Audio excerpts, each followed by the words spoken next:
Baldur's Gate 3 modders have been hard at work, giving us tons of different race and class mods, incentivizing us to start another playthrough for the 15th time. While scrolling the Nexus, I happened upon one of those mods that can only be described as a hidden gem. We're of course talking about Mind Flayer ceremorphosis, Illithid Imperatus. A huge shout out to the mod author who obviously put tons of TLC into this thing, going so far as to add in not only lots of new custom Mind Flayer spells, but also lore accurate variants as well. Would you like to be a psionic Mind Flayer with the ability to dominate your foes, or maybe an Alhoun variant that can literally summon an undead dragon? Now while it may seem completely overpowered, we do a lot to both balance the mod and ensure the game is still somewhat of a challenge. So strap in and let's see if I can beat Baldur's Gate 3 as a Mind Flayer. But first, a word from our sponsor.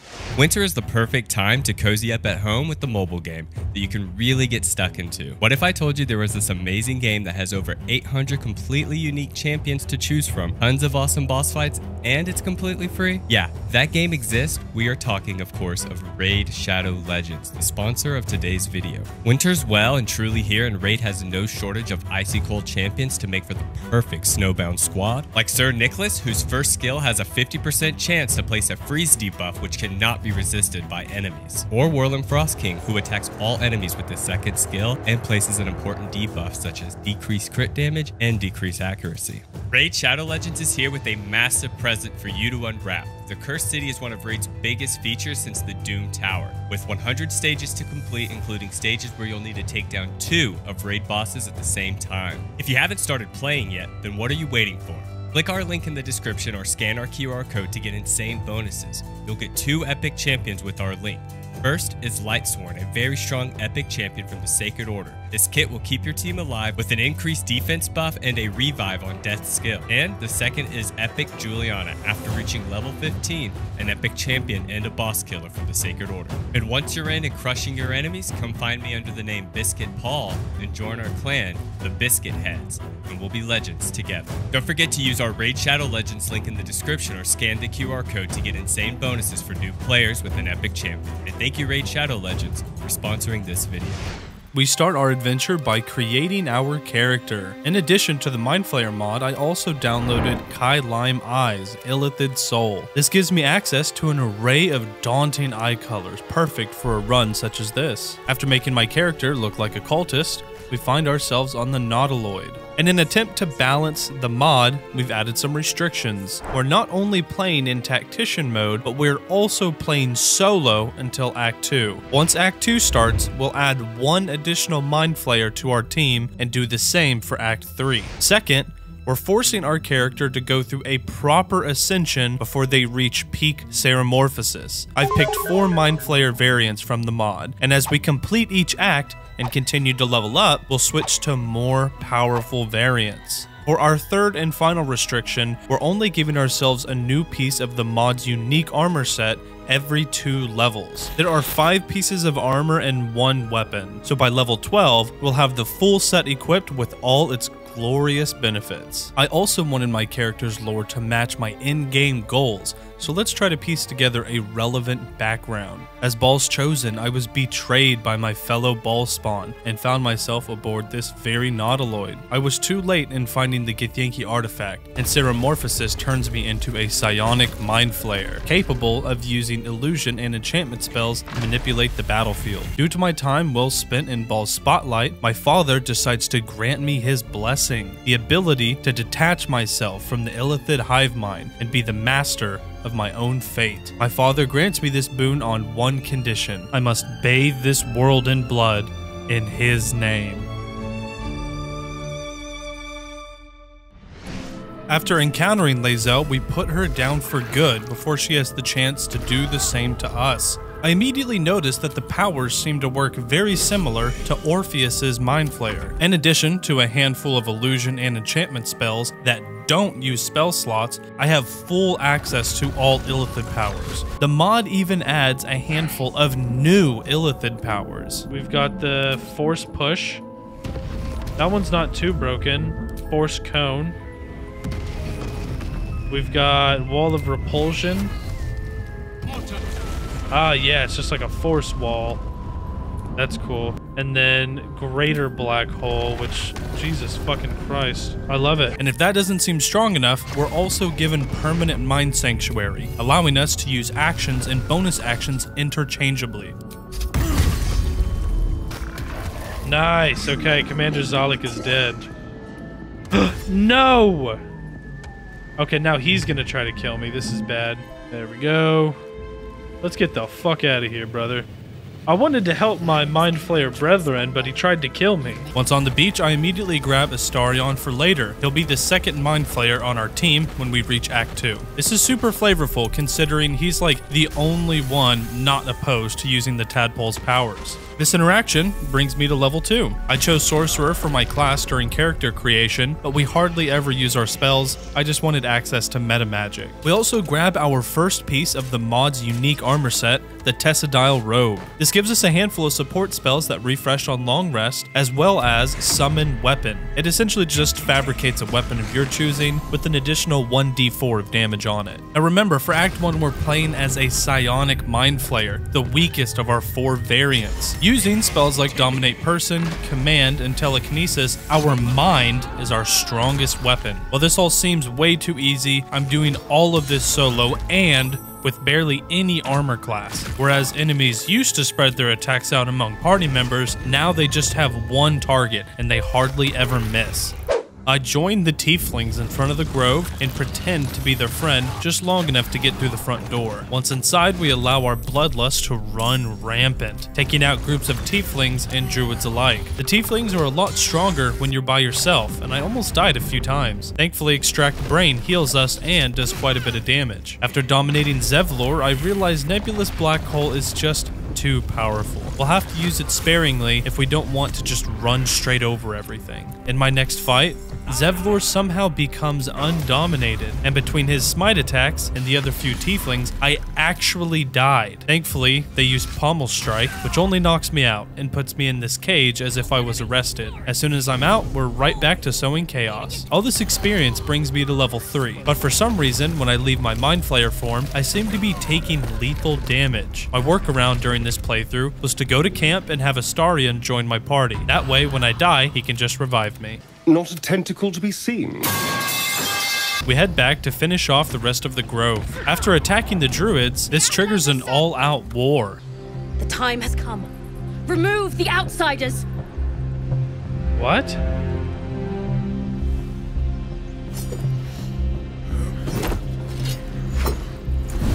What the fuck is this?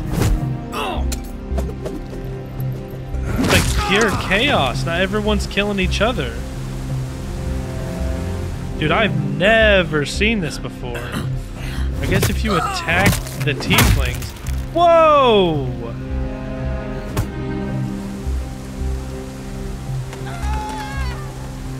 Oh god. We dominate Kaga and force her to fight her fellow druids. I've been using Synaptic Consumption to help keep me healed, but it seems bugged. I know this ability drains stats from a target, but for some reason, when the target gets their next turn, they just drop dead. Maybe someone in the comments can tell me why this is happening, but we shouldn't use it if it's just going to one-shot everything. After Kaga kills a few of her friends, we give her a little smooch to finish her off. We continue our rampage through Blighted Village until we reach Auntie Ethel's. I wanted to see if you could kill her here in the hut before she runs off. Now for a hag, she had an incredibly tasty brain. Now I'd like to grab one more level before we head to the Underdark, so let's go bully some goblins. Their tiny bodies make them easy to fling off cliffs, and I'm having way more fun than I probably should. Attacking them in small groups allows me to kill enough to level up. Now, at level 4, we grab Alert for our feat. I'm sick of getting my ass beat by 4 people before I finally get a turn. And again, every 2 levels, we get another piece of armor, and this time, it's the Tessadile Boots. Nothing game-breaking, but the armor class is much appreciated. We head inside the goblin camp to try and recruit Minthara to our team by knocking her out. I have no clue why I thought this was how you do it. She gets knocked out, but we never actually see her again, which is a bummer because I really wanted her as our 3rd Mind Flayer for Act 3. Upon taking a long rest, our dream visitor comes to say hi, and it results in some pretty funny dialogue. I came just in time. You are transforming. I am transformed. What are you talking?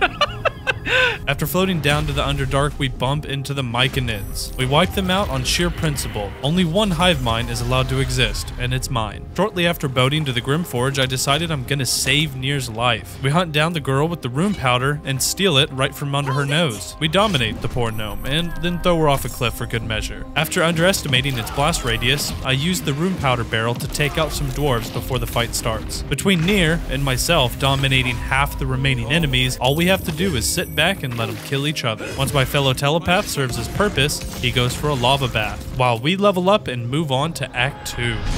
Before we reveal our next Mind Flayer, I just wanted to briefly share some channel statistics with you. Only about 3% of the people watching our videos are subscribing. Now, to be honest, Paul and I are incredibly happy that the channel is doing well at all, but it's always been our dream to one day hit 100k subs, and we're about a quarter of the way there. Now, we've done and will continue to do lots of Baldur's Gate content, so if you're interested in seeing more videos, please stick around. We'd love to have you as a part of the community, and it would mean the world to us if you would consider subscribing. Alright, enough prostrating. Back to the video.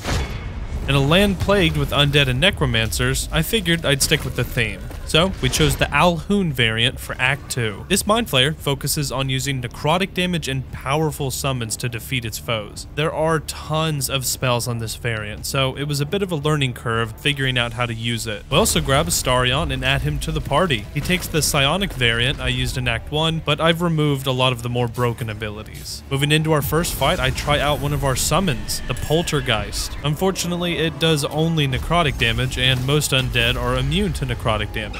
Thankfully, we still have our old Mind Flayer powers and use those to finish them off. When we reach the last light inn, Jaheira almost attacks me, but for some reason, Maul says I saved everyone at the Grove, which is a bald-faced lie. I literally ate their brains for sustenance. Either way, it lets me get close enough to their cleric. I tell Marcus I'm on his side, then summon a ghast to crop dust him. We're doing our best not to kill Isabel as we're saving her for last, which turns out to be a futile effort. Even though we kill her last, a ghoul still carries her off to Daddy. With the last light inn buried in darkness, we've got a lot of people to kill. Even after we kill the remaining Harpers, we still have these shadow creepers to deal with. They actually almost killed us at some point, but turns out they have brains, and we love those. It's time to find a moon lantern, and I know just the volunteer. As I try the many different variations of spells, I'm learning that they all pretty much just do necrotic damage with some sort of saving throw that applies an effect on the target if they fail. After taking down Karnus and freeing the pixie, I'm close to leveling up, so we pay Garangoth a visit. Our Poltergeist didn't get to do much last time, so we let him do the killing blow. Finally, we can add another piece of equipment, the legendary Staff of Ilsensine. You can probably guess what greater teleportation is, but this second ability is really what I was looking forward to. So here's the thoughts of Ilsensine. Ooh, it does do it in like a little area. Okay, now it does require a long rest to use again, but it's honestly just a Mind Blast. It's 8 to 36. And then greater teleportation. It'll let me teleport really fucking far. It's a super far Misty Step, that's what it seems like. After introducing ourselves to the denizens of Moonrise, I'm off to kill the rest of Ketheric's family. We summon a handful of Necromites to help with the boss fight. Upon discovering Mark of Putrefaction, I finally see how this build was meant to be played. Make the target vulnerable to necrotic damage, then allow yourself and your summons to go to town. Astarion actually full dies before I have a chance to finish this bolt off. Thankfully, the contagion I used earlier has advanced to Flesh Rot. A few more attacks and he is down for the count. Yes, he's dead. 26 is actually huge. The Malice fight goes much the same. I'm really enjoying Circle of Death for its AoE necrotic damage. Astarion once again sacrifices himself for the cause before we're able to defeat Malice and head for the Gauntlet of Shar. Oh, he killed himself. Nice. I was actually super excited to try this self-same trial. Maybe the AI can play the character better than myself. Unfortunately, he never even got a turn. We completed the remaining trials and made our way to Balthazar. During this little altercation, you can use Knock to open the door and have him join the fight. After him and his minions have cleared most of the room, we betray Balthazar. I summoned a Death Shepherd to help out and end up regretting it. The plan was to kill Balthazar, then use the Death Shepherd to resurrect him so he fights for us. Hold on. Watch this. Hold on. Oh, Oh shit! The Gauntlet of Shara is almost complete, but as a Mind Flayer, we can't allow the Kresh in the mountain pass to go untouched. So we do a quick pit stop to wipe them out entirely. It's time for the war at Moonrise Towers, and since I don't have Harpers to fight with me, how about 2 flesh golems instead? Astarion dies almost immediately, and the zealots below start putting some serious damage on my summons.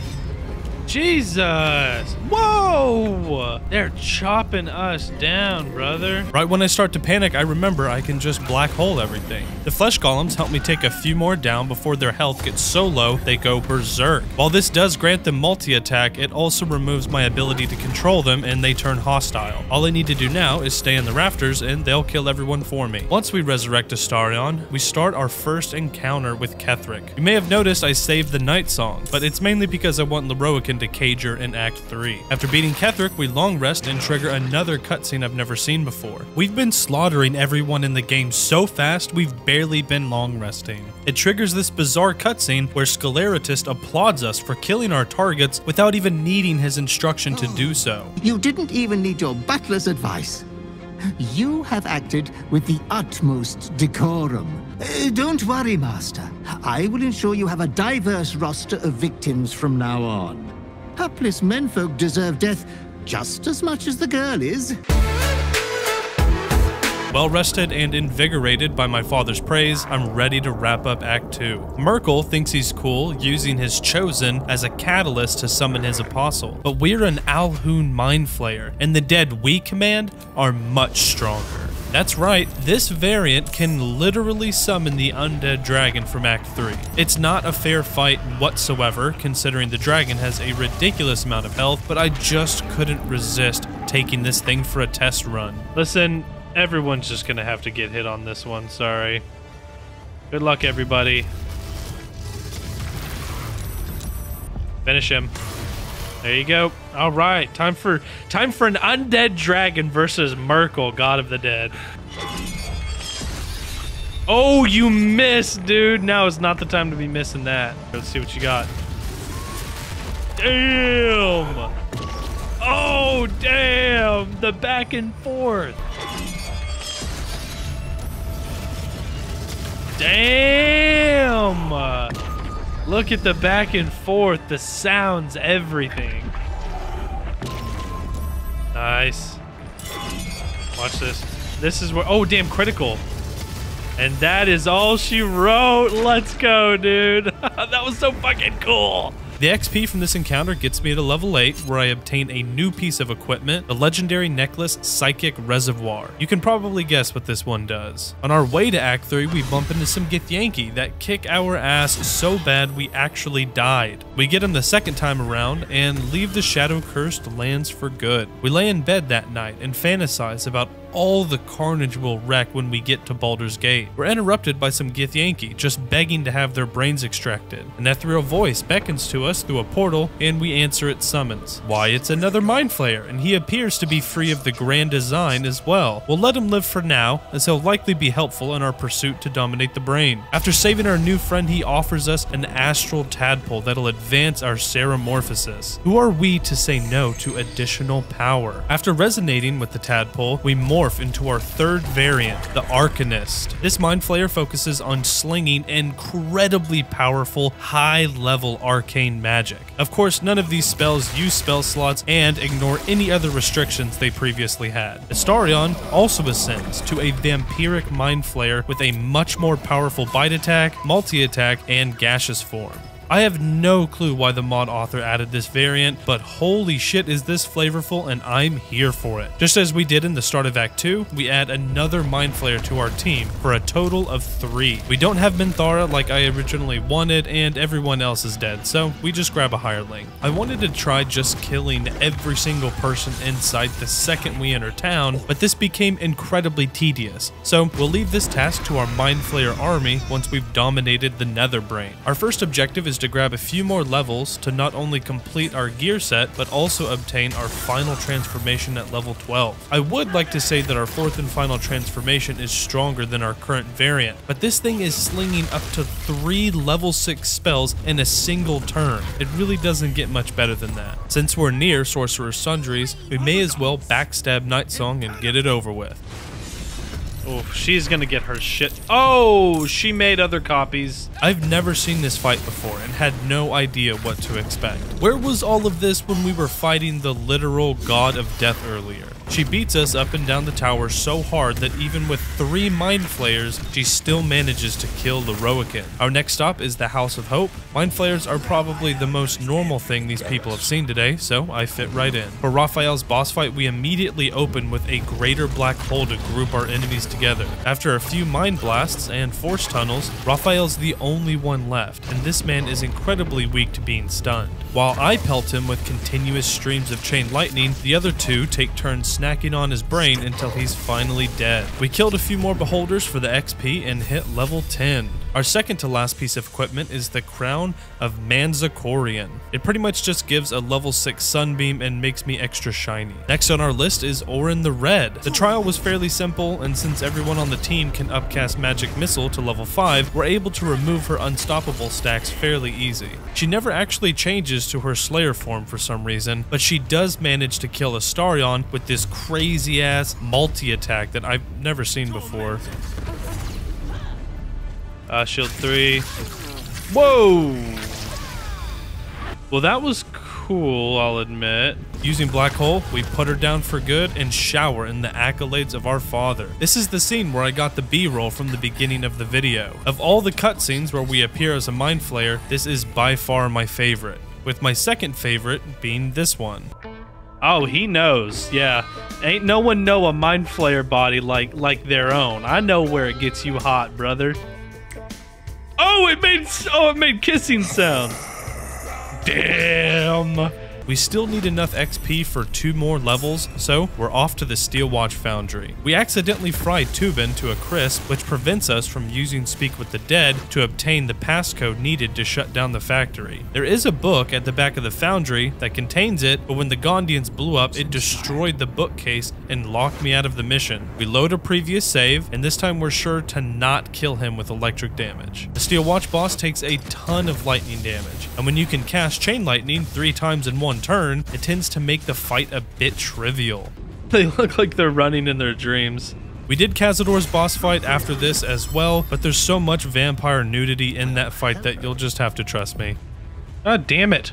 Quit putting boobies in the shot. With only Gortash left to deal with, we head for Worm's Rock. By this point, I'm pretty sick of playing as the Arcanist. It's incredibly powerful, and that's ultimately its downfall. There's no real nuance to it. Just spam as many spells as you can until your target is dead. If they don't die on the first turn, just stun them, and one of the other Mind Flayers will clean up. We're finally at level 12 and ready to equip the final piece of mod armor, the Gauntlets of Tyla Zeus. They say level 1 and 2 spells, but the damage has been scaled up by a lot. This is what the full armor set looks like. Now, I've also downloaded the Black Dye mod, so yours may look different. I just prefer the black colors. Of course, we also reach our final stage of ceremorphosis and become an Illithid. According to D&D lore, these Mind Flayers are worshipped among their kin as minor gods, and the powers we're about to use have earned us that title. The best way to describe this variant is a much stronger version of the psionic variant we played in Act 1. We have a large array of mind-bending abilities, in addition to devastating powers added by the mod author, such as Nautiloid Bombardment and Power Word Kill. It's time to wrap up this playthrough and fulfill my destiny as an ascended ball-spawn Mind Flayer.